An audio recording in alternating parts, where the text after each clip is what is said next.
Bonsoir à tous et bienvenue dans Chaque Voix compte sur LCP. On est vendredi et puisque c'est vendredi, eh bien c'est à vous que nous avons choisi de donner la parole dans Chaque Voix compte ce soir pour une émission consacrée à l'élu préféré des Français, le maire. On lui a toujours associé des valeurs de proximité, de dévouement, de disponibilité.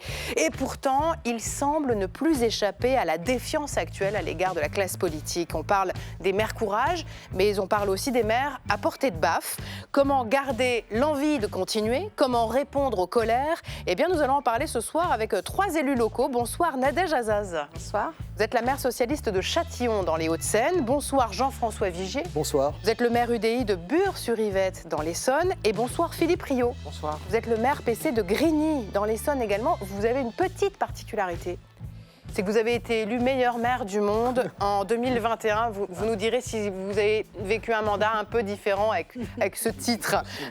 Merci en tout cas à tous les 3 d'avoir accepté de vous prêter ce soir au jeu des questions-réponses avec notre public. J'accueille également à mes côtés Brice Sokol. Bonsoir Brice. Bonsoir. Politologue, essayiste, vous publiez avec Frédéric Dabi L'écharpe et les tempêtes aux éditions de l'Aube.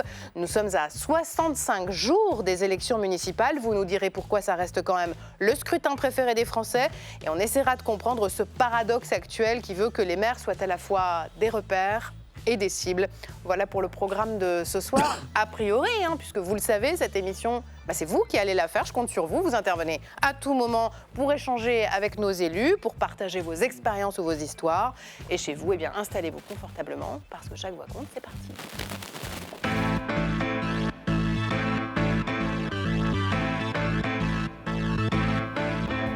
Et puisque chaque voix compte et puisque cette émission est consacrée ce soir aux maires, on voulait commencer par un détour par la Normandie qui a été balayée par une tempête terrible, la tempête Goretti qui souffle depuis hier soir. Et on voulait donner la parole à un maire qui est sur le pont depuis ce matin. Bonsoir David Roussel et merci d'être en direct avec nous depuis votre ville de Fécamp. La tempête n'a pas épargné Fécamp depuis hier soir et vous êtes mobilisé depuis ce matin. D'abord, quelle a été la priorité depuis la nuit dernière? Déjà, dans un premier temps, ça a été de pouvoir être en prévention. C'est-à-dire que les bulletins météo avaient annoncé cette tempête. D'ailleurs, elle ne s'est pas trompée parce qu'elle était d'une violence assez inouïe. Mais depuis plusieurs jours, nous sommes à pouvoir barriérer les endroits dangereux, les parcs et jardins, les zones boisées et surtout, bien sûr, le front de mer parce que nous sommes une ville littorale. Et les consignes de sécurité avaient été données également auprès des habitants qui ont été vraiment très sérieux et ont respecté toutes les consignes de sécurité lors de cet épisode. Donc, pas de blessés a priori ce soir, mais de gros dégâts quand même? C'est ça, donc pas de blessés, mais de gros dégâts, puisque nous avons un quartier particulièrement qui a été impacté, c'est le quartier près du littoral, du front de mer. Nous avons subi une submersion marine, c'est-à-dire que les vagues sont passées au-dessus de la digue et ont inondé l'ensemble du quartier. Plusieurs rues ont été impactées avec des inondations de rez-de-chaussée, de caves et de parkings souterrains, mais surtout les commerces et les restaurants de front de mer, parce que nous avons une plage de galets, et les galets ont été projetés avec la force de la mer sur ces commerces qui ont littéralement vu leur façade exploser vu la violence du choc. Alors, donc des dégâts aussi bien sûr assez classiques sur des branches et des arbres touchés. Et la priorité des équipes toute la nuit, c'était de pouvoir déblayer et rendre accessibles les axes routiers, notamment celui qui relie la ville à l'hôpital. Ça, c'était la priorité numéro 1. C'est très gentil de nous accorder un peu de votre temps parce qu'on imagine que vous êtes hyper occupé depuis la nuit dernière. On voit sur les images la mer qui a donc déplacé la plage de galets dans les rues de votre ville. Ce soir, on consacre une émission aux maires courage, aux maires qui sont confrontés aussi parfois à la colère de leurs administrés. J'imagine que les habitants de Fécamp ont dû être quand même très inquiets du passage de cette tempête. Comment est-ce que vous les avez aidés? Est-ce que vous avez été sursollicités par vos administrés? Alors, c'est pas qu'on est sursollicité, c'est que auprès des équipes services qui ont travaillé de manière extraordinaire et je tiens vraiment à les saluer. Et nous avons aussi à Fécamp une spécificité comme dans d'autres villes, c'est que nous avons une réserve citoyenne, c'est-à-dire des habitants qui volontairement se mettent au service de la collectivité sur un événement majeur, ce qui a été le cas.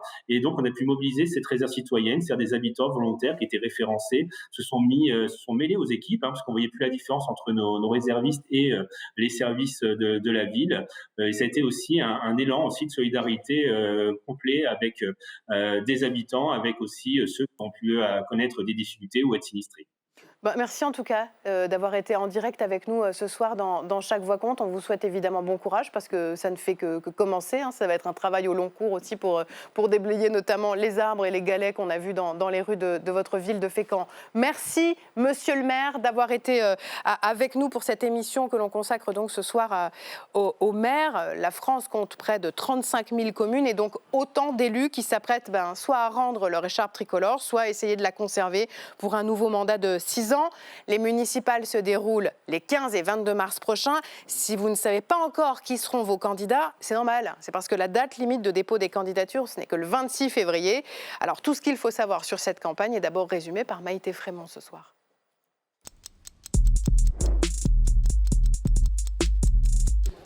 Un bon maire, c'est un gars qui connaît tout le monde et qui écoute et qui sait ce qu'il fait. Dans 66 jours, ses habitants troqueront les cartes de la belote pour leur carte électorale.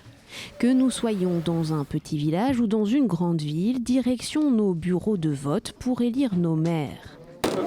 34 967 élus locaux pour nous représenter pendant 6 ans. Mais qui sont ces maires que nous mettons en premier sur le podium de nos élus préférés ? Aujourd'hui, l'âge moyen est de 60 ans, des hommes à 80%. Un portrait robot qui pourrait se féminiser, car cette année, la parité va s'appliquer pour les petites communes. Des maires marqués par une hausse des violences contre les élus. Nous avions rencontré ce maire d'un village de 800 habitants, dans la Sarthe. Mardi après-midi, tu étais chez toi, car tu as de la chance qu'il y ait un artisan chez toi. Car si tu avais été tout seul, tu prenais un coup de fusil dans la gueule. Quand on reçoit ça, on dort mal pendant plusieurs nuits.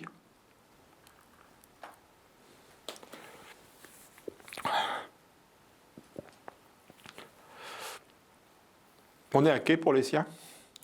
Il a décidé de ne plus se représenter. Comme lui, en 5 ans, 2189 ont démissionné. 65% d'entre eux déclarent avoir déjà été victimes d'incivilité, un maire sur 3 insulté. Un sentiment d'épuisement, loin d'être nouveau. Ma mission est de plus en plus difficile. Les élus, les administrés demandent aujourd'hui beaucoup, demandent trop. Les gens veulent tout, même l'impossible. Cette archive date d'il y a 30 ans. Malgré tout, 6 maires sur 10 repartent cette année au combat. Le maire premier de Corvée, figure indispensable de nos communes. Je vais vous poser la même question à tous les trois. Est-ce que vous vous représentez au municipal de mars prochain et est-ce que vous avez hésité ? Je vais interroger d'abord Nadège Azaz. Merci. Alors, est-ce que je me représente en mars prochain ? Oui. Ce sera du coup mon deuxième mandat si je suis réélue par la population, puisque c'était mon premier mandat. Et ce sera par contre mon dernier, parce que j'ai pris effectivement l'engagement devant la population châtillonnaise de n'exercer que 2 mandats successifs s'ils me refont confiance. Vous appliquez la logique présidentielle, c'est pas plus de 2 mandats. Je pense en tout cas à mon niveau, j'ai réussi à avoir une relation de confiance avec la population grâce aussi à une forme de renouveau et d'éthique politique. Donc je me l'applique également en termes de renouvellement. Jean-François Vigier, maire de Bure-sur-Yvette, vice-président de l'Association des maires de France, vous y retournez ? Alors, je voulais réserver cette réponse à mes concitoyens dans quelques jours. Donc, je suis un peu troublé, mais oui, j'y retourne, bien sûr. Je termine mon 3e mandat. Et j'ai l'énergie, la passion, l'envie. Et voilà. Donc, vous avez hésité ou pas un instant ? Non, je n'ai pas... c'est une question qu'on doit se poser, en fait, dans l'année qui précède le renouvellement. Je rappelle, vous êtes élu depuis 2008, c'est oui, ça oui, depuis 2008. Et... après, voilà, c'est une décision intime. Et oui, j'ai décidé. C'est une décision qu'on prend seule ? Non, on la prend avec sa famille également. C'est bien de la prendre entourée de sa famille, parce qu'elle vous soutient également dans vos choix. Mais voilà, ça étant fait. Et toute la famille était derrière vous ? Exactement. Ça, c'est positif. Philippe Rio, et vous alors, monsieur le meilleur maire du monde ? J'ai envie de vous dire Joker, pareil que mon collègue. Joker ? Ah non. Non, il y a de fortes chances. Bon, vous êtes élu depuis 2012. Oui.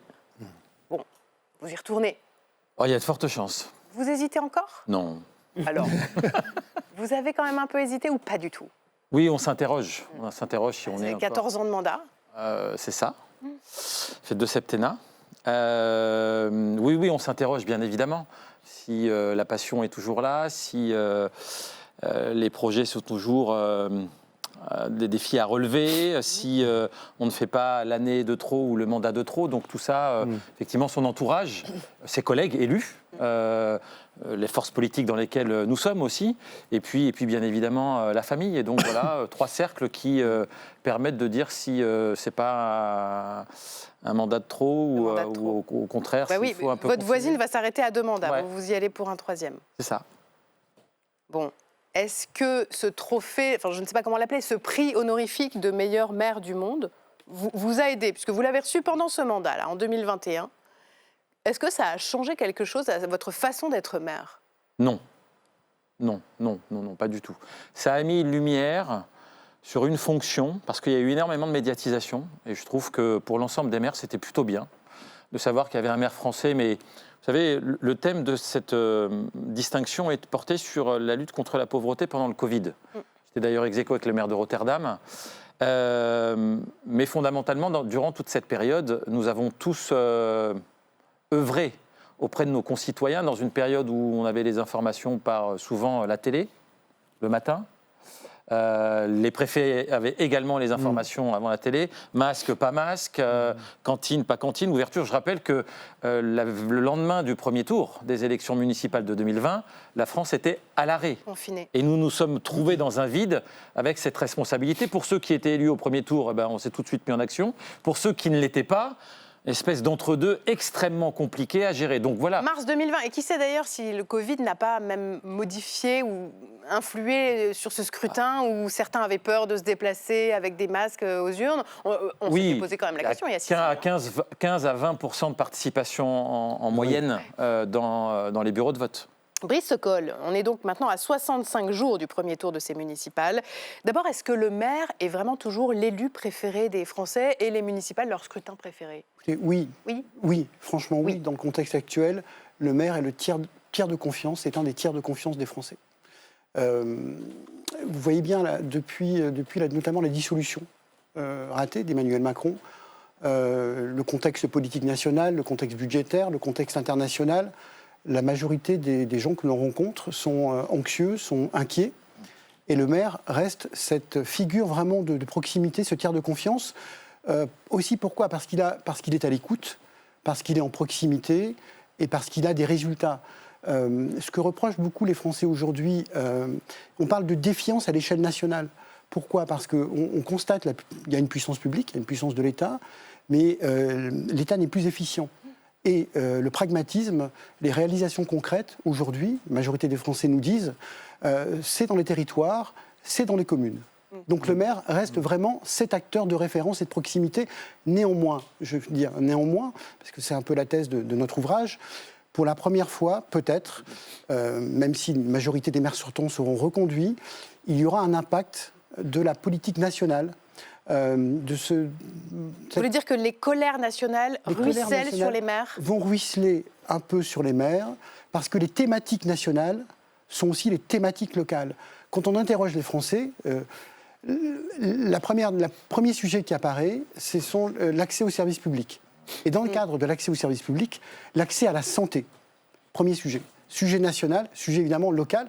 85% de notre territoire est un désert médical. C'est une réalité auquel sont confrontés les élus locaux. Deuxième point, j'ai dit service public santé. Deuxième point, la sécurité. Moi, je n'aime pas parler de sécurité, je parle des insécurités. Il y a évidemment la sécurité versus régalien, mais il y a toutes les autres insécurités. Vous n'avez pas de logement, vous avez des problèmes de transport, vous avez des difficultés d'accès à l'emploi. Moi, nous mettons, avec Frédéric Dabi, les insécurités sous ce chapeau-là. Troisième élément important, et c'est un élément qui apparaît depuis 1 an et demi, du fait du contexte national, c'est la dette. Pourquoi ?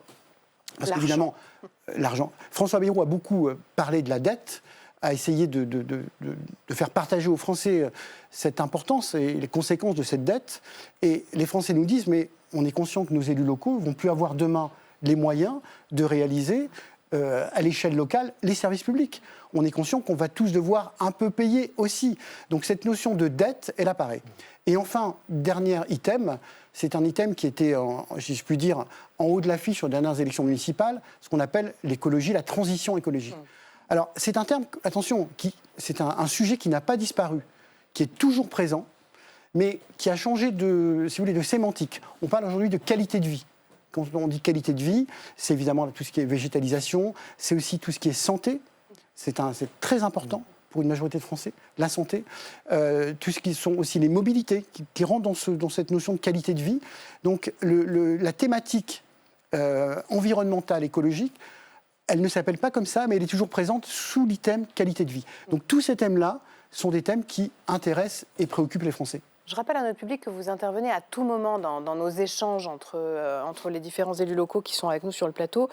Quand Brice Sokol nous dit que finalement, vous, en tant que maire, vous n'êtes pas épargné par cette défiance. On a beaucoup parlé de ce baromètre qui dit que la situation politique est devenue la première préoccupation des Français. Comment est-ce que vous l'avez vécu au cours de ce mandat, au cours de ces derniers mois et même au cours de ces derniers jours ?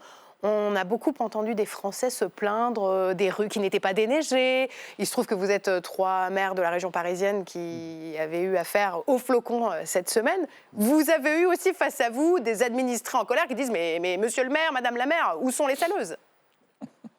Alors, oui, où sont les saleuses ? Et en même temps, parce que c'est aussi ça qui est formidable dans le mandat de maire, beaucoup quand même de gens qui sont aussi conscients de tout ce qui a été mis en place par les agents municipaux, qui mettent aussi, eux, la main à la pâte, parce que la responsabilité, elle n'est pas que sur la mairie, elle est aussi pour les propriétaires, pour les bailleurs, parce que rappelons-le, ou les commerçants, il faut aussi déneiger et sabler devant chez soi. La ville ne peut pas passer dans tous les millimètres de voirie. Donc, moi, je dirais quand même que c'est souvent, en fait, qu'on a bien sûr ceux qui sont en colère, mais avec toute cette masse aussi silencieuse qui, si justement elle ne dit rien, c'est parce qu'en réalité elle n'a rien à dire, parce que ça leur convient aussi. Patrick voudrait intervenir. Alors Patrick, on va lui donner un micro. Bonsoir Patrick. Bonsoir. Vous nous venez des Pays de la Loire, c'est ça Patrick ? C'est ça, oui. Je suis à Laval. Je voyais sur les images la mairie de Laval, je crois la reconnaître. Et je voulais témoigner, porter un peu la voix de quelques maires ruraux, notamment, et qui, depuis 2019, avec notamment la mise en place de France Service, les guichets uniques. Alors je ne sais pas si pour vous, c'est quelque chose qui s'est concrétisé, mais dans les zones rurales, il y a un sentiment de distance entre les services publics, toute l'organisation, entre les départements, les EPCI, communautés de communes, où le citoyen a quelquefois du mal à s'y retrouver. Donc, je voulais vous poser la question, mais c'est un sentiment en zone rurale qui, quand même, est bien présent, cette perte de lien. Brice Sokol, vous l'avez mesuré dans votre enquête ? Oui. Je parlais tout à l'heure de santé, évidemment, le sujet, notamment en ruralité, en périurbanité, en ruralité, mais pas que aujourd'hui, aussi dans les villes moyennes, c'est un sentiment profond. Enfin, il y a une réalité. Accéder aujourd'hui, quand vous êtes en ruralité, à un spécialiste, ça peut prendre 3 mois, 4 mois, 5 mois, 6 mois. Alors, il y a les maisons France Santé qui se sont évidemment développées. Et puis, vous avez des élus qui ont pris le sujet à bras-le-corps et qui ont des maisons communales de santé. Et qui achètent un bâtiment, qui restaurent le bâtiment et qui vont fonctionnariser des médecins. Et donc, les collectivités locales, là, mais c'est un autre sujet qu'on verra peut-être tout à l'heure, se suppléent encore une fois aux responsabilités de l'État. Jean-François Vigée. Oui, c'est santé égale sécurité. C'est-à-dire que ce ne sont pas de compétences dévolues aux communes, et pour autant, ce sont des compétences que nous en sommes en train d'embrasser, parce que l'État ne le fait plus. Mais quand vous êtes face à des habitants qui vous disent, voilà, c'est ce que j'allais vous dire, ça vous est arrivé au cours de votre mandat ? Mais la question de la sécurité, elle est en train d'exploser. La demande de sécurité de la part de nos concitoyens. Moi, dans ma ville de Vallée-de-Chevreuse, pendant 3 mandats pratiquement, j'ai été à 2 policiers municipaux. Aujourd'hui, nous sommes 6 policiers municipaux. 6 policiers municipaux avec une assistante administrative, avec des horaires qui sont complètement revus, parce que la demande a explosé. Et nous sommes en train de mettre au point une maison municipale de santé dans laquelle nous allons accueillir 4 médecins généralistes. Parce que les médecins qui sont venus nous voir avec l'ARS, si on ne les prend pas, ils partent ailleurs. C'est fini, on ne les reverra plus. Et en plus, quand ce sont des jeunes médecins qui terminent leurs études, leur patientèle, ils la feront dans la commune où ils s'installent. Donc, ce sont des choses qu'on ne peut pas laisser passer. C'est pour ça que je suis très, très intéressé par ce que vient de dire Brice Sokol sur il est possible que le mécontentement des Français vis-à-vis des politiques nationaux retombe sur les élus locaux. Aujourd'hui, moi, je ne l'ai pas senti. Je ne l'ai pas senti parce qu'on a une telle capacité d'adaptation et d'écoute et de prise en compte des demandes du local que moi, j'aurais tendance à dire aujourd'hui, au regard de l'incapacité des gouvernements, du Parlement à prendre des décisions au regard, comme tu l'as dit, Brice, de la situation liée à la dissolution. Au contraire, nous, on est en état de gouverner, on est en état de prendre des décisions, de faire avancer nos communes. Alors, il faut faire circuler le micro. Allez-y, je vous demande de vous présenter. Bonjour, Nicolas Bourdeau. Moi, je fais partie de la coopérative Fréquence Commune, qui depuis 2019 accompagne des communes et des listes citoyennes et participatives. Et vous venez de Grenoble, c'est bien ça? Ouais, je viens de Grenoble aujourd'hui. Alors, je lis sur votre fiche, vous êtes formateur en démocratie locale. En quoi ça consiste? Alors moi, je suis facilitateur, accompagnateur, formateur. Ça consiste en animer, par exemple, des processus de décision pour une mairie participative, comme une assemblée citoyenne décisionnaire sur l'avenir d'une station de ski, sur un projet de sécurité alimentaire pour le territoire, comme à Poitiers, par exemple. Et on va venir animer plusieurs journées pour que des élus, des agents, des habitants tirés au sort et la société civile organisée puissent accéder à de la codécision. Donc c'est vraiment l'idée d'aller plus loin que juste une consultation ou une concertation, mais bien d'avoir de la codécision avec tous ces acteurs. Et donc voilà, nous on vient au service de ça, du cœur du projet politique que portent ces mairies participatives et ces listes citoyennes, qui est de prendre le pouvoir pour le partager plus largement. Et je voulais rebondir sur la question de est-ce que le maire est encore l'élu préféré des Français ou pas. Moi, ce que je voulais apporter, c'est qu'avec Fréquence Commune, on a sorti un sondage hier dans lequel on retrouve notamment que 75% des Françaises et des Français ne sont plus satisfaits du fonctionnement de la démocratie locale. Ils ne sont pas nécessairement moins satisfaits de leur maire ou de leurs élus, mais bien moins satisfaits du fonctionnement de la démocratie locale. Et pourquoi ? Et parce que justement, le pendant, c'est qu'il y a un appel très fort à une implication beaucoup plus forte des citoyens et des citoyennes. Et il y a même 22% qui sont prêts à aller jusqu'à de la démocratie plus directe, c'est-à-dire être impliqués directement dans les décisions. Et du coup, est-ce que ces personnes-là se disent je vais y aller, je vais m'inscrire sur une liste pour les élections municipales, je vais être... peut-être pas maire tout de suite, mais peut-être que je vais m'engager dans ma ville et devenir conseiller ou conseillère municipale. Alors, il y a des vocations qui naissent là en ce moment de ce constat? Absolument, merci de me tendre la perche. Il y a deux facteurs qui nous permettent de bien voir ça. Nous, on en a le sentiment, l'impression, parce qu'on est sur le terrain au contact. La première, c'est qu'en 2020, on a vu presque 400 listes citoyennes se lancer à la veille des élections municipales de 2020, des listes citoyennes et participatives, c'est-à-dire des listes qui viennent mettre la démocratie directe au cœur de leur projet politique, qui ne font pas de désignation de leur tête de liste en amont, mais bien à la fin de la dynamique collective, qui construisent un programme avec l'ensemble des habitants et des habitantes. Et ça, il y en a eu 400 en 2020, dont 66 qui ont gagné. Souvent, on communique sur ce chiffre-là. Aujourd'hui, il y a déjà plus de 500 listes à, vous l'avez dit, 65 jours des élections municipales. Et ce qui nous donne beaucoup d'espoir parce qu'il y en a de plus en plus chaque jour. Donc on voit bien qu'il y a beaucoup de vocations. Voilà, il y a vraiment un mouvement de fond qui se crée autour de ça. Et d'ailleurs, dans le sondage, il y a un autre chiffre qui est parlant à ce propos. C'est vraiment quand on demande aux personnes si elles aimeraient voir une liste citoyenne et participative dans leur commune, il y en a 2/3, 66% exactement, qui disent qu'elles aimeraient voir une liste citoyenne et participative se présenter aux élections municipales de mars 2026 dans leur commune. Philippe Rio. Merci d'avoir posé ce sujet-là parce qu'en fait, il réinterroge le moment politique dans lequel nous sommes. On est parti du sujet de ces fractures françaises ont-elles un impact sur les municipalités, sur les maires, sur notre manière localement de gérer tout ça, de vivre tout ça, plus que de gérer. Et effectivement, nous sommes profondément impactés par cette conflictualité, y compris dans le débat démocratique. L'impact des réseaux sociaux vient nous percuter, la numérisation vient éloigner la confiance entre le citoyen et les décideurs. Et donc, nous sommes dans un moment où on s'interroge beaucoup. Il y a un peu plus de 40 ans, notre pays a pris la décision, dans un pays très jacobin, très centralisé, de faire un choix majeur, celui de la décentralisation, qui, je le rappelle, s'appelait liberté locale. Et en fait, l'objectif, c'était de démocratiser les décisions publiques locales. Bien évidemment que 40 ans après, 45 ans après, on a tous testé des choses qui réussissent, des choses qui ne fonctionnent pas, et on s'interroge tous, et on a tous des expériences, moi je le vois, y compris dans les petites communes ou dans les communes intermédiaires ou grandes communes, de se dire quelle est la meilleure manière de faire parce qu'on sent qu'il y a un essoufflement démocratique national, et localement, on le vit aussi. Donc, on doit réinventer sans cesse. Sans rien cacher, hier, je faisais des ruches participatives sur les solutions pour demain. Donc, on cherche les nouvelles méthodes pour mieux attirer, mieux décider ensemble, mieux co-construire des politiques publiques, mieux participer. Encore une fois, moi, je ne donne pas de leçons parce que c'est très compliqué. On se plante parfois. Alors, pardon, ça fait 2 fois que vous parlez des échecs que vous avez connus sur cette thématique. Mais c'est-à-dire qu'est-ce qui n'a pas fonctionné ? C'est-à-dire qu'on cherche... Aujourd'hui, nous sommes dans une démocratie représentative. Nous sommes des représentants. Donc, les gens attendent de nous qu'on prenne des décisions également, parce qu'ils nous délèguent un pouvoir.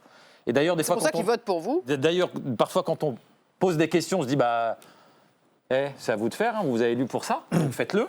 Donc, il y a cela. Et puis, il y a une volonté citoyenne nouvelle qu'incarne monsieur aujourd'hui, avec son pull breton, même s'il vient de Grenoble. Je suis un peu perturbé par ça, pardon. De nous dire, mais il y a des citoyens qui veulent réinventer la démocratie. Et changer le réel par le bas, voilà, ça existe. Et donc, l'échelle locale est un moyen d'expérimentation de ces choses-là. On l'a vu aussi sur des débats nationaux. Je fais référence, bien évidemment, à quelques sujets sur la Convention climat, où on voit qu'à différentes échelles, nous cherchons tous. On pourrait aussi aborder la question, sur la question du réchauffement climatique, des intercommunalités, on va en des parler, régions et des départements. Mais sur ce sujet de l'implication des citoyens, et d'ailleurs, Brice Lecol, vous en parlez dans votre livre de la démocratie participative. Est-ce que c'est un antidote ou est-ce qu'au contraire, il n'y a pas aussi un piège de démagogie ? Alors, les deux, mon général. Je crois que Jean-François Vigier regarde en oui. Nous, dans l'étude que l'on a faite, la démocratie participative, c'est un outil dont beaucoup de Français ont besoin aujourd'hui. Ils n'ont pas envie d'un rendez-vous tous les 6 ans. Ils ont envie aussi, pendant ce temps des 6 ans, de participer à des projets collectifs et des projets concrets sur leur territoire. J'ai l'exemple d'une mairesse, je crois que c'est la mairesse de Mende, qui a un budget participatif de plusieurs millions d'euros. Elle dit aux citoyens, voilà, moi j'ai choisissez vos projets. 2-3 projets, voilà, vous choisissez, et si ces projets ne vous plaisent pas, on vote sur un autre projet. Et ça fonctionne, et ça marche. Mais attention, c'est intéressant, moi je pense que c'est nécessaire, ça fait respirer la démocratie de proximité, et en même temps, c'est très paradoxal, ce que l'on constate, ce que nous disent certains élus, c'est que parfois nos concitoyens sont devenus un peu des consommateurs. C'est-à-dire que je pense le phénomène associatif, je pense les clubs de foot. Alors, les parents sont d'accord pour amener les gamins au club de foot, mais quand on leur dit, tiens, venez ce week-end... Tenir la buvette, venez accompagner les gamins en voiture. Ah, mais on ne peut pas... Enfin, il y a un peu ce paradoxe-là, c'est-à-dire on veut consommer un peu du service public, on veut faire semblant de participer, mais en fait, on n'y va pas. C'est quoi, il y a un côté, oui, mais j'ai payé, j'ai droit à un bus qui emmène mon gamin. Il peut y avoir ça aussi. C'est-à-dire que ce sentiment de participation à la chose publique de manière collective, parfois, s'étiole. Parce que nous avons beaucoup de comportements très individualistes. Oui. Jean-François Vigier. C'est très important. Et ce qu'a dit Philippe aussi, c'est-à-dire la question du mandat représentatif. C'est-à-dire que lorsque nous présentons un programme pour les 6 ans. Et dès lors que nous sommes élus, on peut estimer qu'il y a une adhésion à ce qui est proposé dans le programme, d'une façon très générale. Et je me suis rendu compte, et c'est une question, moi, qui m'obsède, c'est à partir du moment où je fais une consultation sur un sujet, est-ce que les gens dans la salle qui me donnent leur accord sur cette consultation sont représentatifs de l'ensemble de ma ville. Ça, je peux vous dire, c'est une question, depuis 18 ans, elle m'obsède. Et vous n'avez pas la réponse. 2 exemples. Premier exemple, la révision du plan local d'urbanisme. C'est le truc... Le c'est le machin absolu. Les 3 lettres infernales. Pendant des mois et des mois. Pour les quartiers, pour les commerces, pour les trucs. Vous avez devant vous des assemblées en général de 40-50 personnes. Ils viennent tous avec leurs demandes qui concernent leur quartier. Leur parcelle. Leur parcelle. Et à la fin, quand on a fait la consultation démocratique, citoyenne, est-ce que c'est vraiment ce que veut l'ensemble de la communauté des habitants de Bures-sur-Yvette sur la charpente urbaine de la ville pour les 15 ans qui viennent? Oui, et vous êtes le maire de tous les habitants et pas que de ceux qui sont dans la salle. Il y a une somme d'intérêt particulier. Est-ce que ça fait l'intérêt général? Ça, c'est une vraie question. Je voudrais donner la parole à Myriam. Juste, il y a un deuxième exemple. J'avais inscrit dans mon programme en 2020, on va faire les assises de la transition écologique à Bure après les élections. Et on va faire venir tout le monde, les familles, tout ça, pour discuter. Qu'est-ce qu'on fait pour mettre Bure en transition? J'ai eu devant moi, pendant 2 jours, une assemblée de sachants, puisque je suis dans le secteur des centres de recherche et tout ça, donc j'ai eu des gens hyper compétents. Par contre, les gens que je voulais faire venir, les Buressois, pour leur dire comment on y va, parce que ça touche quand même la vie quotidienne, hein, les affaires de transition, ceux-là, ils ne sont pas venus. C'était un regardez, Myriam, elle va peut-être vous aider à les faire venir. Myriam de Perros-Guirec. Bon, c'est pas exactement Bures-sur-Yvette. Myriam, je crois que vous êtes membre d'un collectif qui s'appelle Mérimi, c'est ça? Et alors, expliquez-nous d'abord ce principe. Voilà, donc je vais témoigner sur ce principe-là parce que à l'occasion en fait des élections municipales 2020.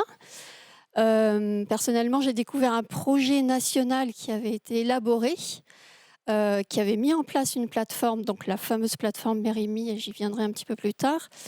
Et l'idée ça a été construit en fait avec un certain nombre de partenaires, plus de 60 organisations. Et ce projet national était particulièrement intéressant. Il s'adressait aux citoyens pour aller interpeller les listes candidates aux élections municipales 2020.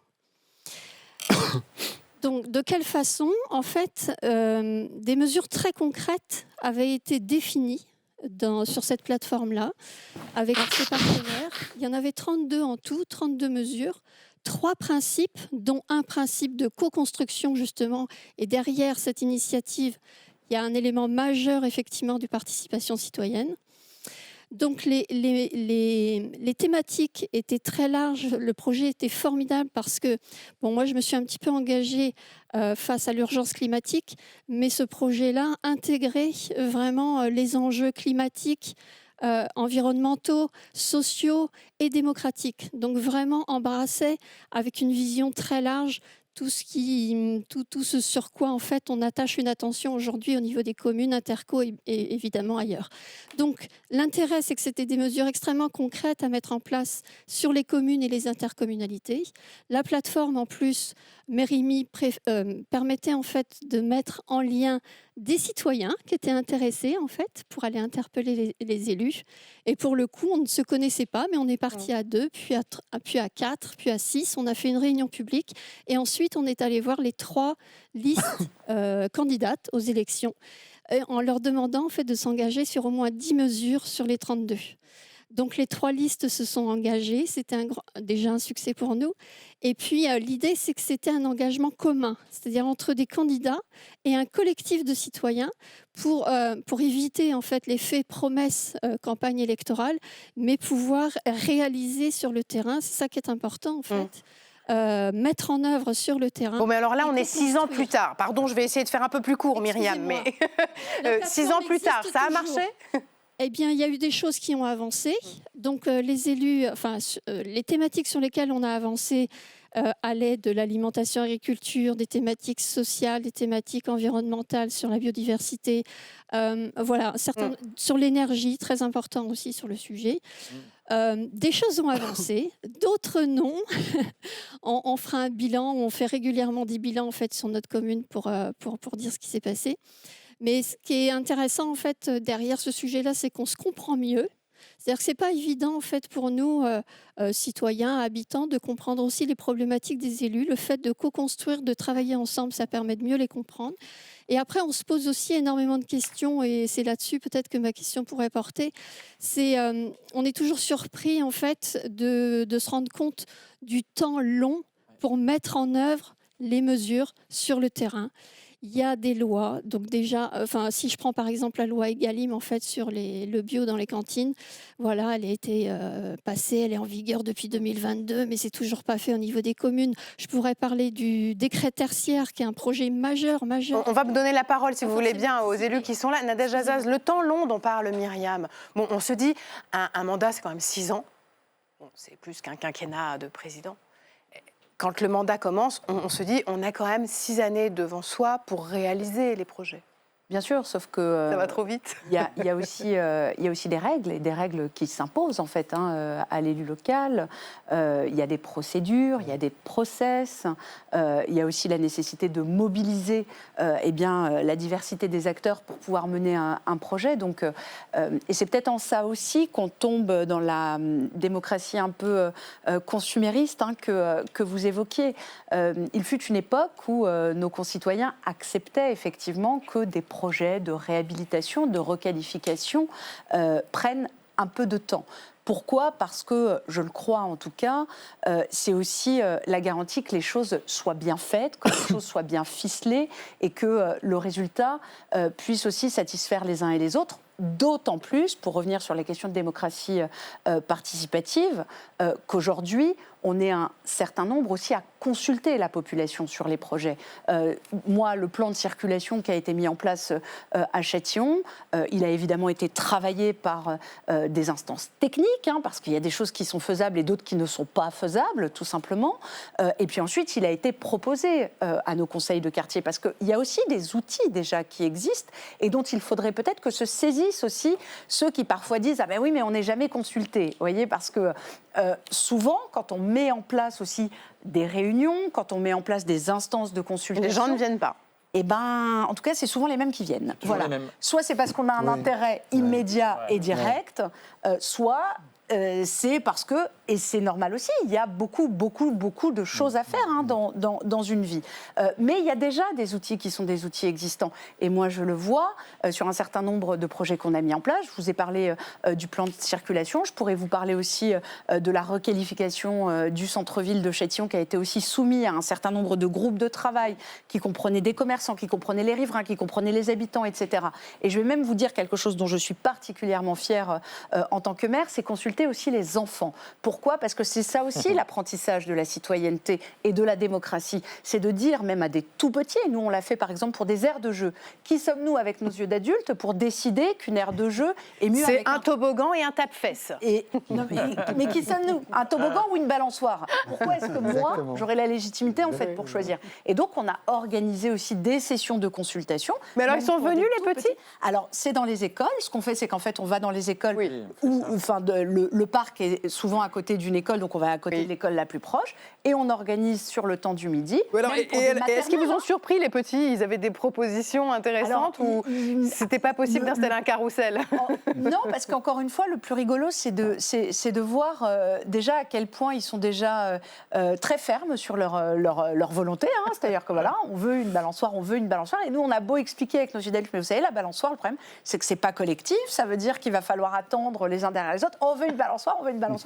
Et bien, ils ont eu des balançoires. Voilà. Maintenant, ils se battent pour monter dessus. Oui, mais ils l'ont choisi. Si vous voulez bien, je voulais vous emmener aussi ce soir dans le Puy-de-Dôme. Vis ma vie de maire d'un petit village. On va aller à la Tour d'Auvergne. C'est à 1 heure de Clermont-Ferrand. 700 habitants. Et vous allez voir que la commune en ait 700 ou 10 000. Les problématiques sont souvent les mêmes. Reportage sur le terrain, signé Hélène Bonduel et Marion de Vauchel.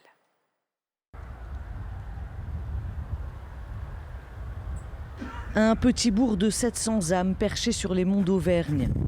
Yannick Tournadre y est maire depuis 6 ans. À peine élu, il a dû faire face au décès de l'unique médecin emporté par le Covid. C'était son premier combat, trouver un remplaçant et le convaincre de rester. Héloïse, c'est le docteur du village qui est arrivé le 2 janvier 2022, c'est ça ? Oui, Il faisait un temps exécrable et puis finalement, elle est restée. Oui. Malgré le temps un peu lugubre. Une première victoire pour ce maire qui a su conserver ses services publics et une dizaine de commerces. Mais aujourd'hui, il a un autre défi. Bonjour, une demi-trade. Une demi-trade, tu veux. Allez. La seule boulangerie du village pourrait fermer à cause d'un laboratoire qui n'est plus aux normes. Pas question de perdre ce commerce essentiel. Yannick Tournadre se bat pour leur trouver un nouveau local. Et ses journées ne s'arrêtent jamais, car en plus d'être maire, il a conservé son métier d'infirmier. Le métier d'être maire, c'est aussi quelque part soigner les habitants. Donc il faut à la fois soigner ses patients et soigner ses habitants pour tout un tas de choses différentes. Mais des fois, ça fait beaucoup de choses à... On n'a que deux mains, quoi. On n'a que deux mains et on n'a qu'une tête. Infirmier ou maire, chez ses patients aussi souvent, tout se mélange. Hop. Ils m'ont pas amené ma brouette. La brouette de quoi? De goudron, tu sais bien. Je ne l'aurais pas dit, peut-être. Il faut boucher 2-3 trous, c'est ça? Oui.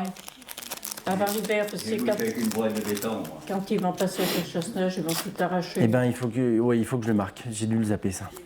On a vraiment les pieds sur le terrain. Ça, on n'est pas déconnecté du tout, du tout. Hein. Là, c'est pas de la politique des grandes villes. Des hautes sphères.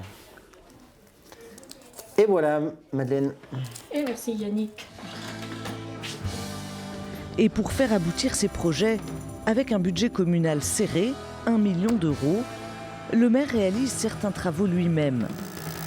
Ce matin, il faut protéger les vitraux de l'église.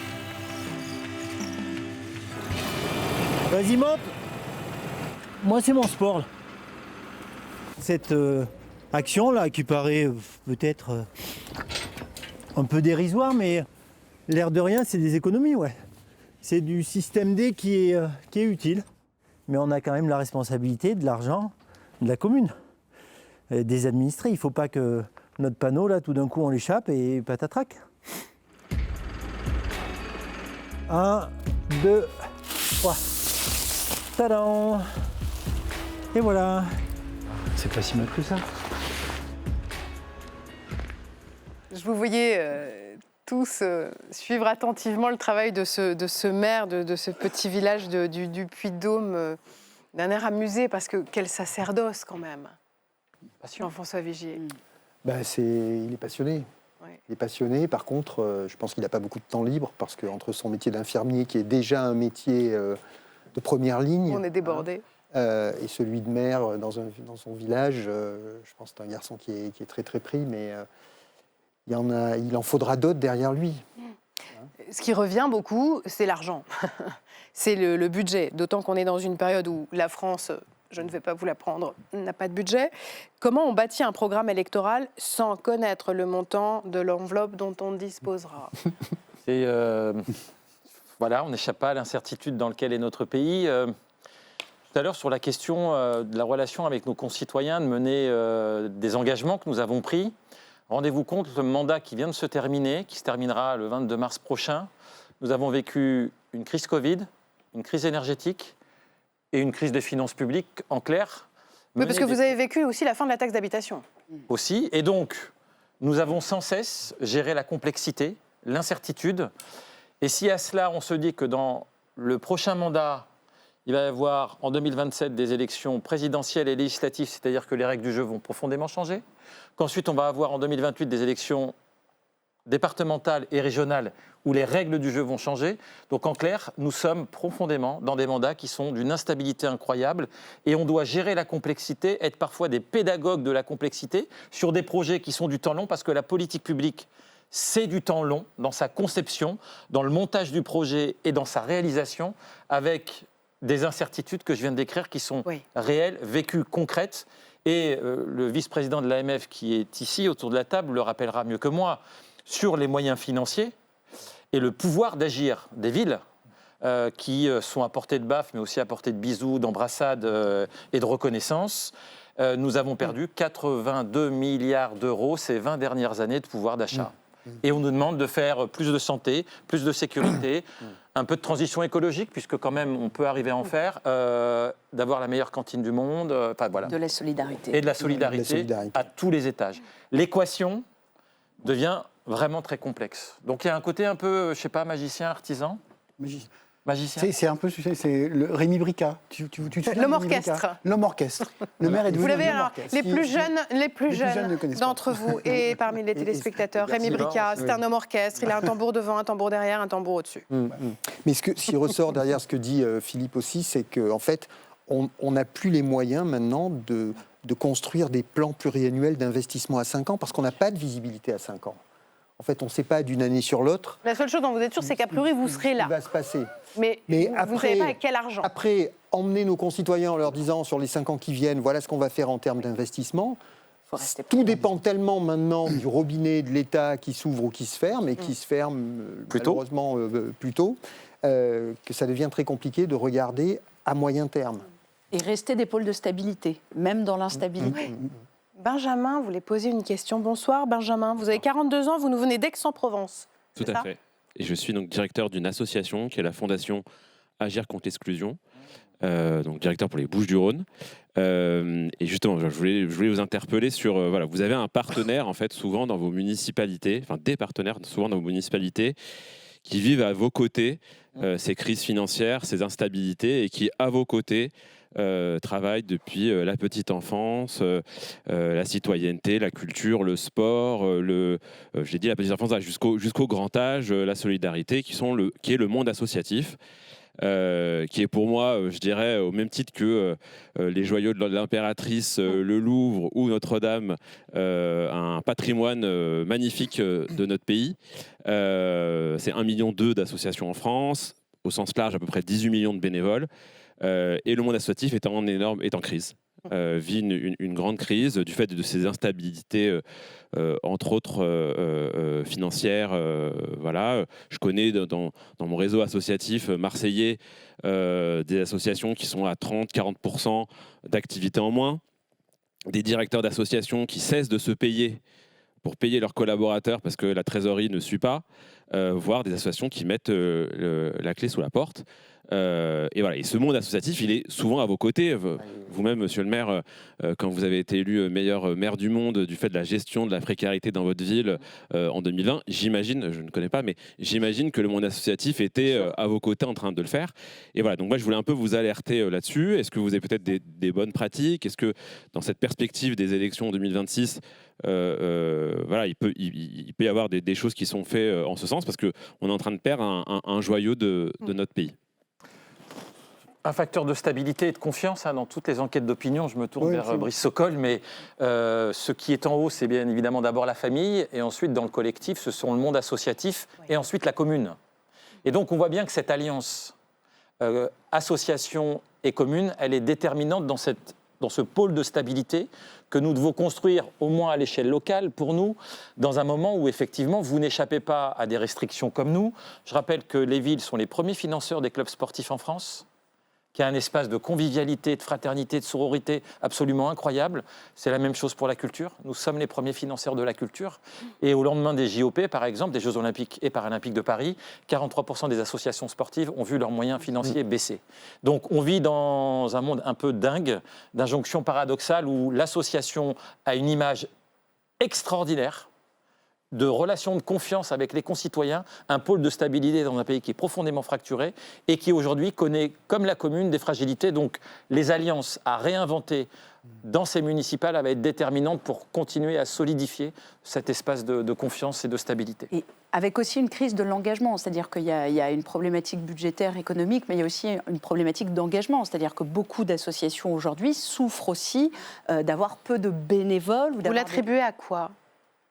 C'est global, c'est-à-dire que c'est ce qu'on expliquait peut-être tout à l'heure, cette montée de l'individualisme qui fait qu'on se détourne en fait du collectif. L'association reste aussi quelque chose de très collectif.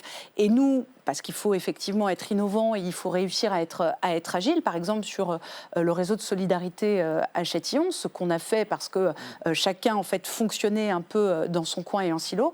On a mis en fait tout le monde dans un vaste réseau en fait associatif de solidarité qui font par ailleurs que c'est plus simple aussi pour la prise en charge de certaines situations parce que certains peuvent accompagner sur la question de l'accès aux droits, d'autres peuvent accompagner sur l'accès au logement, d'autres sur des questions beaucoup plus économiques, etc. Et avec effectivement nous en tant que commune qui participons, qui nous permettons aussi tout simplement d'avoir comme ça un faisceau aussi d'accompagnement. Mais on reste aussi, il faut l'entendre, hein, quoi qu'on puisse faire, même si on maintient nos subventions, même si on va plus loin, nous, du point de vue communal, sur les montants, ou qu'on va accompagner, par exemple, sur des locaux ou ce type de choses-là, la réalité, c'est qu'on est aussi, nous, en souffrance du point de vue budgétaire, voyez, et qu'on est obligé aussi de faire des choix. On met en place, effectivement, des choses sur la question de la santé, des maisons de santé. Mais c'est vrai qu'on a beaucoup, nous-mêmes, ici, avions consacré une émission, justement, à la crise des associations, et on avait ce sentiment que parfois les associations se disaient, justement, au moment de faire des choix, c'est nous qu'on raye en premier. Je ne pense pas. En toute franchise, je ne le pense pas. C'est peut-être un ressenti, mais au niveau communal, je pense pouvoir dire que les maires savent aussi ce qu'ils doivent en fait, au tissu associatif. Oui, les maires, pour compléter ce que vient de dire Nadège, les maires ont intérêt d'avoir des associations solides, dynamiques, porteuses de projets, parce que tout ça, ça participe à la convivialité, au vivre ensemble. Donc nous, notre rôle, c'est au contraire de tout faire pour les aider à se développer. Juste un élément complémentaire sur ce que disait Philippe. On parle des collectivités locales, on parle des associations, mais il y a un mot dont on utilise peu, pourtant qui est aussi un tiers de confiance. On le voit dans les sondages d'opinion, c'est l'entreprise. Ce sont les PME, ce sont les PMI, ce sont les ETI. Et je veux dire que ce soit... il ne faut pas travailler en silo. Je veux dire, il n'y a pas que l'État et les associations. Vous avez aussi les entreprises qui sont partenaires. Alors, partenaires parfois économiques, souvent des collectivités locales. Avec la taxe professionnelle ? Partenaires dans le cadre de sponsoring, dans le cadre de fondation. Mécénat. Le mécénat. Et vous avez aussi... moi, je travaille beaucoup sur la notion de responsabilité territoriale des entreprises. C'est-à-dire que tu le vois à Grigny avec une marque que je ne citerai pas, qui est très implantée. Et je pense qu'il faut, en tant qu'élu ou en tant que responsable associatif, ne pas hésiter à aller solliciter et exiger des entreprises qui sont implantées dans le territoire, qui y travaillent. Il faut aussi les solliciter pour qu'elles participent à la vie collective. Est-ce qu'elles le font ? Est-ce qu'elles ouvrent cette porte ? Je pense que beaucoup le font, pas toutes, mais beaucoup le font. Mais je pense que l'associatif doit aussi se tourner vers le monde de l'entreprise, pas que vers la collectivité Benjamin, locale. ça vous parle, ce débrief ? Tout ça doit être complémentaire. Oui. Ça devrait être un cercle vertueux. Ça ne l'est pas toujours. Alors, moi, par essence, je vais aller un petit peu rapidement, mais par essence, ça me parle, parce que l'association dans laquelle moi je suis directeur, donc la fondation FACE, c'est une fondation justement qui agit sur les questions de lutte contre toutes les formes d'exclusion par l'engagement des collaborateurs et des entreprises. Donc ça me parle. Vous êtes en plein dedans, vous. Totalement. Et c'est vrai que moi, qui ai une longue... j'ai toujours travaillé dans le monde associatif. Quand je suis devenu directeur de cette structure, ce qui m'a beaucoup interpellé, c'est justement toutes ces entreprises, en tout cas sur Marseille, je le vois énormément, qui ont des choses à dire sur des sujets d'intérêt général et qui ont envie d'agir à leur manière, etc. Et donc, je rejoins totalement ce que vous dites. Je voudrais donner la parole aussi à Margot. Margot, c'est un sacré personnage. Elle a 28 ans et alors elle a lancé un podcast qui s'appelle Vie de mère. Vie de mère, tout court, ok ? Parce qu'en fait, la vie des élus locaux, votre vie, là, à vous, c'est sa passion. C'est ça, Margot. Mais ça vous est venu comment ? Exactement. Alors, ce podcast, en réalité, on l'a lancé à deux, avec donc ma compère Clémentine. Effectivement, on s'est retrouvés sur cette même passion pour l'engagement local. Alors, en fait, qu'est-ce qu'on fait dans Vie de maire ? On fait passer à notre micro des maires de toute la France, donc de toute taille de commune et également de tout horizon politique. Donc, c'est important de préciser qu'on est vraiment un podcast apolitique. Et avec ces maires, en fait, on revient sur les raisons pour lesquelles ils se sont engagés et à quoi ressemble leur réalité quotidienne. Parce que le titre de l'émission, c'est... est-ce que le maire reste l'élu préféré des Français ? Mais qu'est-ce que fait le maire au quotidien ? C'est aussi une vraie question. On voit qu'il y a un certain nombre de projections qui sont faites sur la vie du maire, des pouvoirs qui lui sont attribués par ses administrés qui sont un petit peu décorrélés d'une certaine réalité. Mais ce qu'on cherche aussi à faire avec Vie de mère, c'est de provoquer l'engagement. On croit beaucoup au fait que dans le récit intime, dans ce qui anime chacun, dans le fait de s'engager, il y a ça peut créer des ressorts de l'engagement, et dans les récits de chacun, on peut se dire, parce que je me reconnais dans ces histoires de vie, mais moi-même, je vais avoir envie de m'engager. Donc il y a aussi cette volonté-là. Il y a des histoires qui vous ont touché en particulier ? Il y a effectivement tout un tas d'histoires qui m'ont touchée. Alors surtout, il y a tout un tas de récurrences qu'on retrouve dans les histoires des mères. Et je voudrais mettre au cœur de la table la question de l'engagement des femmes au niveau municipal, parce qu'on se rend compte que au travers des différentes interviews qu'on a pu faire, il y a des récurrences qui reviennent sur les freins à l'engagement des femmes au niveau local. Alors, il y a des freins qui sont plutôt des contraintes qui pèsent sur les mandats des élus locaux, qui sont transversales, quel que soit le genre des maires. Mais quand on est une femme, c'est d'autant plus compliqué, parce que c'est que la question de la charge mentale, de l'articulation avec la vie familiale est d'autant plus compliquée qu'il y a beaucoup de... On a rencontré dans le podcast plusieurs mamans solo. Oui. Qui étaient à la fois mères. Qui étaient mères et mères. Mères, qui avaient par ailleurs des engagements, par exemple au sein de l'association des maires ruraux, et qui, au cours de leur mandat, par exemple, ont vécu une rupture difficile. Et alors, qu'est-ce qui se passe quand le conjoint s'en va et qu'il n'y a plus personne pour assurer le relais côté vie familiale? Souvent, c'est à ce moment-là que tout s'effondre. Et j'ai en tête une histoire assez touchante d'une mère que j'ai interviewée il y a assez peu de temps, où donc, son conjoint est parti. Et donc, elle est accumulée, avait plusieurs mandats à son actif. Et sa fille s'est mise à bégayer très fortement. Et donc, un jour, elle l'a amenée chez l'orthophoniste. Et l'orthophoniste lui a dit « C'est pas anodin. Sa maman lui manque ». Et pour elle, ça a été l'effondrement. Un crève-cœur. Exactement. Et où là, elle s'est dit, et en fait, son corps a lâché au moment où l'orthophoniste lui a dit ça. Et ça a été le déclencheur pour aussi lever le pied. Se dire, il faut qu'en fait, j'abandonne des mandats. Pourtant, c'est une femme qui porte l'engagement, qui a vraiment l'engagement au cœur de ses tripes. Mais il y a ces contraintes matérielles qui sont venues s'ajouter, qui l'ont forcée à lever le pied sur son engagement politique. Et là-dessus, évidemment, se pose la question de qu'est-ce qu'on fait ? Est-ce qu'on doit s'en remettre à la loi et donc à la question du statut de l'élu pour être en mesure d'assurer des meilleures conditions matérielles, pour ne serait-ce que sur le plan financier, être en mesure de... Le temps des femmes est peut-être venu. Vous savez qui a dit ça ? C'est vous, Nadège Azaz, quand vous avez été élue. Vous voyez, j'espère évidemment, parce que c'est aussi, on parlait encore une fois de la question démocratique, c'est aussi une question de représentation juste de la société. Moi, je suis mère MAIRE et mère MERE, et surtout, j'ai eu ma deuxième petite fille en août 2019. Donc j'ai fait une campagne enceinte, puis avec un bébé et avec donc une grande qui n'était pas si grande à l'époque, qui avait 6 ans. Donc forcément, quelles que soient après les aides que vous puissiez avoir de mon mari, de la famille ou quoi ou qu'est-ce, la question, c'est aussi la question, vous le disiez, de la charge mentale, mais de l'égalité réelle, en fait, qu'il y a tout simplement dans la société. Et c'est pas parce qu'on devient mère MAIRE que tout le reste, en fait, s'efface, et que la question, en fait, des inégalités qui peuvent perdurer sur les charges à la maison, ou dans le privé, disparaissent, en fait. Donc, c'est aussi... Pour beaucoup de femmes de ma génération, ça a été souvent un frein, en fait, que de se dire je vais pouvoir exercer un mandat.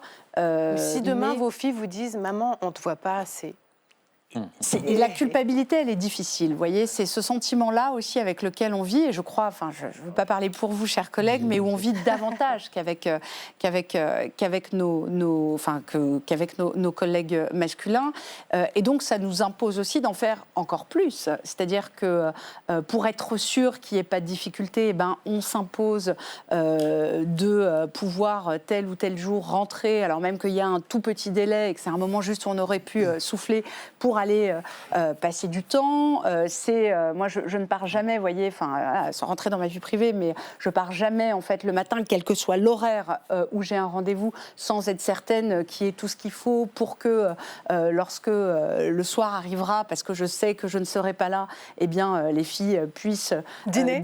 Donc quitte à 6h30 du matin être en train de préparer une bolognaise, hein. Enfin je veux dire, ça m'est arrivé, hein. Ou d'être en train de régler quelque chose au téléphone en étant en train d'habiller la dernière. Voilà, c'est ça aussi notre vie. Ou de faire un shampoing, parce que parfois les cheveux longs c'est compliqué. C'est ça la vie. Voilà, c'est ça la vie. Il fallait avoir des garçons. Mais ce que je veux dire, c'est que on n'est pas des superwoman. Voilà, ouais. L'engagement, il est aussi possible. Il y a des relais et surtout, arrêtons un peu avec le sentiment de culpabilité. Quand nos collègues masculins vont chercher leurs garçons, leurs enfants, même une fois dans le mois. Vous savez, tout le monde va être oh bravo, oh là là, il arrive à passer du temps. Vous, quand vous y allez, on dit vous avez quand même pu vous libérer. Voilà, il y a aussi ce que nous renvoie parfois la société qui tendrait peut-être à devoir mettre un peu moins de pression. Bon, 80% des mères sont des hommes aujourd'hui en France. Alors, il y a une petite révolution qui va intervenir dans le prochain scrutin de mars. C'est que la parité s'impose désormais dans les communes de moins de 1000 habitants. C'est-à-dire que les listes vont devoir respecter une stricte alternance femmes-hommes. Le panachage sera interdit. Et donc, Brice, ça va être un sacré casse-tête. Ouais. Écoutez, pour tout vous dire, mon père est maire d'un village de 350 habitants. Donc, cette loi s'applique à lui. Et il me dit en toute franchise, j'ai beaucoup de mal à décider dans le village des femmes à me rejoindre. Alors, il en est où? Il fait du porte-à-porte? Il fait du porte-à-porte, bonjour madame. il demande aux familles ce que vous souhaitez ou pas. Mais on en revient à ce que vous disiez, c'est-à-dire toute la difficulté entre vie publique et vie privée. Et puis, mon père m'a dit, j'ai eu à 2 reprises des femmes qui m'ont dit, mais est-ce que je vais être capable d'y arriver ? Il était stupéfait. Enfin, je ne sais pas si vous voulez rebondir là-dessus, mais cette notion de... ça paraît anachronique de se poser encore cette question au XXIe siècle pour une femme. Est-ce que je vais être capable d'assumer la charge d'adjointe alors que les hommes ne se posent pas la question. Alors souvent, Margot, des femmes qui sont même plus diplômées que des candidats masculins qui, eux, ne se posent pas la question d'y aller. Et c'est vrai que là, sur l'adoption donc de la loi qui étend le scrutin donc des listes paritaires aux communes de moins de 1000 habitants, ça fait 35 000 nouvelles femmes à élire en 2026. Je crois il y a beaucoup de maires quand même qui se rejoignent sur le fait que c'est un faux débat et probablement qu'on n'en parlera plus aux prochaines élections et que finalement ça va être en mesure de se mettre en place. Mais c'est vrai qu'il y a vraiment cette question de comment est-ce qu'on arrive à dépasser le sentiment de non-légitimité des femmes à y aller alors qu'elles sont tout aussi capables. C'est un travail que vous faites avec l'AMF? Oui, c'est une question. En fait, il se trouve que, m'étant déplacé au cours des 6 derniers mois dans des assemblées départementales de maires dans des départements très ruraux, la question a été abordée à de nombreuses reprises, puisqu'il y a déjà, je pense, une première erreur dans la loi, c'est que la loi a été adoptée très tard, à la fin du mandat. Et donc, elle a placé un peu tout le monde devant une espèce de fait accompli, rendant difficile l'organisation au niveau local. Et j'ai assisté à des assemblées départementales dans des départements ruraux dans lesquels plusieurs maires ont dit, du fait de cette loi, nous ne sommes pas sûrs de pouvoir constituer une liste lors du renouvellement. Il y a une petite marge de 2, je crois. Ouais, et du coup, les préfets présents dans ces assemblées ont dit, mais nous sommes prêts à déployer ce qu'ils appellent des délégations spéciales, s'il n'y a pas de liste, de façon à administrer la commune avec les maires sortants, le temps qu'une liste soit constituée. L'objectif de la loi, et là, si j'ai bien compris, c'était de dire il faut... ce qui se passait avant dans les villes de moins de 1000 habitants, c'est que le fait de pouvoir rayer des gens pendant le scrutin risquait de casser une dynamique qui s'était créée autour d'une équipe pour les 6 ans qui viennent. Bon. Mais la question de la parité est venue se cristalliser au moment du vote de la loi. Donc il y a eu deux problèmes. Un problème de calendrier qui n'était sûrement pas le bon, et un problème aussi qui consistait à généraliser dans le pays ce qui se faisait, puisqu'en 2013, je crois, déjà, entre les communes, la loi avait permis, dans les communes de moins de 5000 habitants, de mettre en place ce scrutin paritaire. Voilà. Mais encore une fois, dans les départements où je me suis rendu, les femmes présentes portaient la voix pour dire qu'il était important, dès lors qu'on modifiait le mode de scrutin, qu'il soit paritaire. Une dernière question pour vous, Brice, une question plus générale pour finir peut-être cette émission, parce que l'heure tourne. Est-ce que les municipales vont être un test, une antichambre de la présidentielle de 2027 ? Et quelle ville faudra-t-il observer en particulier ? C'est une question très générale. Il est gêné parce que c'est lui qui récupère la patate chaude. À 4 heures. On en parle souvent avec Philippe et voilà, certaines personnes qui sont sur son plateau. Oui, moi je pense que ces élections municipales, a priori, seront les dernières, je dis a priori, avant l'élection présidentielle. Et seront, alors j'aime pas le mot de tour de chauffe, mais... Oui, il dit a priori parce qu'il peut y avoir une dissolution et des législatives. Vont donner des indications. Vous voyez bien, alors si j'ai 2 minutes, vous voyez bien que depuis 2022, 2024, il y a 2 récits qui s'imposent dans le paysage politique national. Il y a le récit de cette nouvelle société, de Nouvelle France, qui est portée par une partie de la gauche, et vous avez le récit de cette France identitaire et nationaliste. Ces 2 récits, vous le voyez bien, on l'a vu aux élections européennes, il s'est inscrit dans le cadre des élections européennes, il s'est inscrit dans le cadre des élections législatives partielles, et on va assister à une territorialisation de ces 2 forces politiques. Ça, c'est une réalité. Quand je dis pas partout, mais une territorialisation. Il va falloir observer ça. Ouais. Et ça aura des conséquences, évidemment, sur le scrutin présidentiel. Merci en tout cas d'être venu ce soir sur le plateau de Chaque Voix Compte, échanger avec le public. Je vous rappelle que les municipales, c'est les 15 et 22 mars prochains. Vous pouvez vérifier que vous êtes bien inscrit sur les listes électorales sur service-public.gouv.fr. Mais si ce n'est pas le cas, vous pouvez aussi vous inscrire encore jusqu'au 4 février si c'est sur Internet et jusqu'au 6 février si vous le faites dans votre mairie. Faites-le, allez voter. Merci à vous, merci au public. Si vous souhaitez faire partie du public vendredi prochain, pas de problème. Je vous invite à vous inscrire sur lcp.fr ou en flashant ce QR code. Lundi, vous retrouvez Francis Letellier pour Lundi c'est politique. Il recevra Paul Christophe, président du groupe Horizon à l'Assemblée nationale. Nous, on se retrouve mardi, si vous voulez bien, en direct à 19h30 pour Chaque Voix Compte. Passez une excellente soirée. À mardi. Merci.